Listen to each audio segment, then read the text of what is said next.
What is going on, guys? Take this off. I was just out here testing the FX9. They finally did the update on the firmware. It's version 2, which makes this camera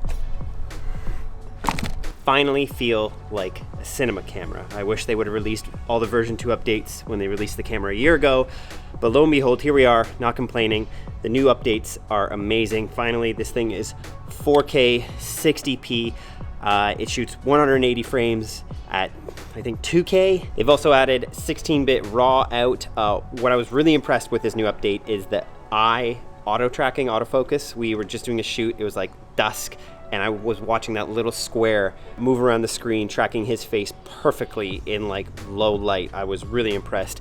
I've always been kind of opposed to autofocus, but it's getting a lot better. I gotta admit, I'm using manual focus less and less. It used to be like 90% manual focus, 10% auto, and it's getting kind of 50-50 now on shoots, but there's still times I think manual focus is more important. I will be talking about that shoot more today, talking about kind of how to shoot documentary scenes, kind of the tips. I'm giving you guys a bit more behind the scenes these days in the films we're working on. This is a new film, Clear Sky, that we started shooting last year and we kind of put it on the shelf over the winter, and we're picking it back up again now. Michael Del Monte is directing it. I'm gonna be talking today a bit about what we're doing, kind of the tips and tricks for us shooting these scenes and getting the footage that we want.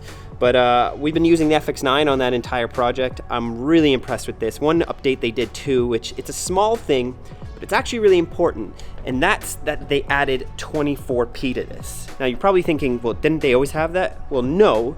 This camera, let me sit down here. This camera had 2398 before. And that's a small, subtle difference. See, 2398 is on most cameras, but 24p is what film cameras, true traditional film cameras shoot.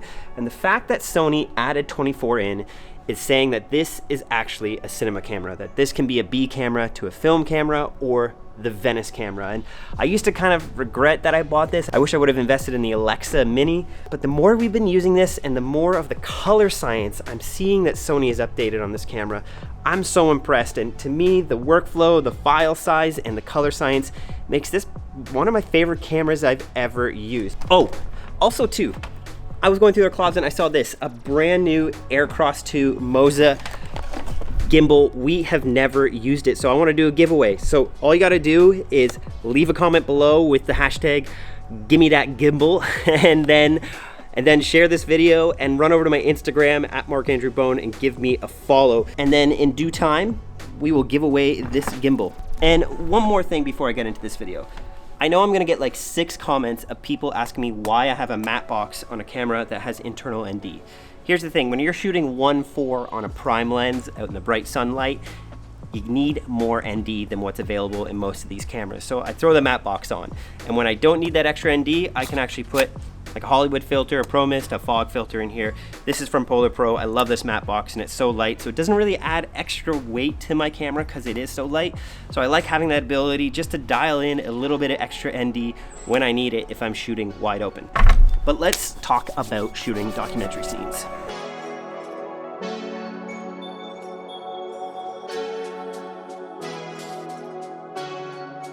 Anyway, so the first tip I would say when you're shooting documentaries, when you're going to shoot scenes and you're following someone, is get good audio. I know I'm going to be talking a lot about cinematography, but this is so important. I see so many people just using a tiny little mic on their camera, but get a lav on your subject. If I lose one, you know, what's going to happen? That's the first thing we do when we arrive to meet our person. We don't even turn on the camera, we go and we put a mic on them right away. And so we actually train our person when we're filming the documentary to know the first thing that happens is you get a mic and they get comfortable with it and you get better at putting it on them. It just takes 2 minutes, but it saves the film because you're always gonna have their voice, and their voice is the story, it's the through line for the whole thing. And we actually just did a really cool 90-minute video in the Art of Documentary about audio. We had a professional, Dane, who came in and taught all about miking and kind of gave the basics. I learned so much, but that's part of the Art of Documentary. We are going to be reopening, I guess, the Art of Documentary soon, so stay locked to this channel if you want some more information about that.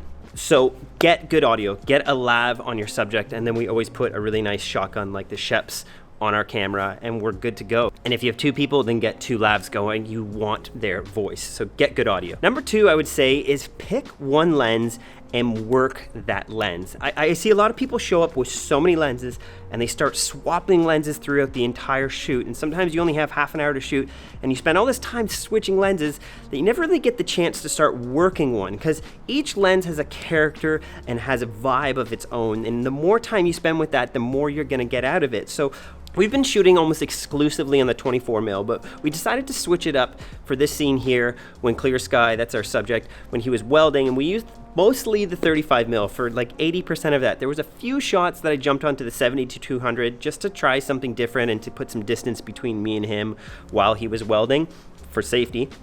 But I would just say, if you're shooting a scene, get one lens, and rather than switching lenses to get a closer shot, just walk closer to your subject.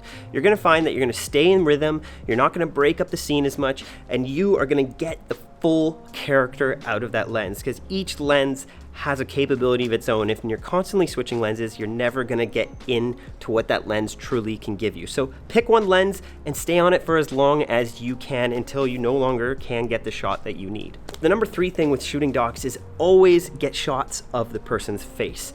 This is a big mistake that I made a lot when I started off. I would get all sorts of details of the hands and the room, and I wouldn't get enough of the person's face. So for this scene while Clear Sky is welding, I made sure to get in close, get his eyes, get his face, get the vibe of his emotions as much as possible. So shoot people's faces, but then also shoot what they're looking at. This cuts really well when you see someone's eyes and then you see their perspective. Or even if you can't get their perspective, just shoot what they're looking at from that same angle. This cuts really well, and it helps us as the audience connect to what's going on in that scene. It's not just random footage all the time. You get a face and you get to see what they're doing. And then if you go shoot a wide shot, you pretty much have a scene. This is so easy to cut. You can start with a wide, go to their face, and then see what they're looking at. It's a real simple sequence, and if you're not sure what to shoot when you arrive somewhere, just think wide, get the face, get the activity. Get those 3 things and you're gonna be covered to actually cut together what's happening in that scene. And my last point, and I kind of just mentioned this, is always get the wide shot. Show us the space and the place that the person's in. If you've been watching this channel at all for any length of time, I'm always talking about this. Get the wide shot. I used to always stay in the tight world because I got obsessed with the shallow depth of field and what my camera could do, that I would forget the wide. But the wide is the establishing shot, and it shows us where we are and really helps people be immersed into the story, because then we understand the next location, and it's a great way to transition. It's why drone shots are a really great way to transitions between scenes. So there you go, guys. Real quick stuff, but that is the basics. Make sure to get good audio. Don't skip this out. Buy a lav if you don't have one right now, and get a good shotgun on your camera. It's so important when you're shooting documentary work to have good audio. The number 2 thing is pick one lens and work it for a while. Don't just be swapping lenses all the time. People are always messaging me asking me what lens they should get, and I tell them get 2 primes or 1 zoom, because that's all you're really gonna need. If I have a 24mm and a 50mm, I can shoot an entire movie. I will rarely need an extra lens. Thirdly, get shots of the face. This really helps. You want to be able to tell the story. Get a wide, get the face, get the activity. And fourthly, I just kind of mentioned it, is get a shot of the room. Get a wide shot establishing where you are. This is how we shoot the docs. It's real simple, it's real methodical, and then you can just let the magic unfold depending what's happening.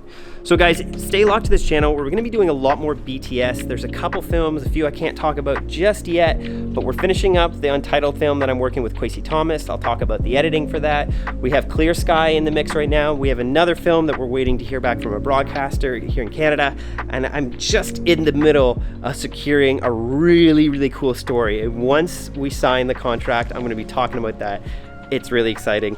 It's probably the most exciting project I feel like I've had the chance to work on in a long time. And just a reminder, don't forget about the giveaway for the Moza Aircross 2. Ooh, puppy.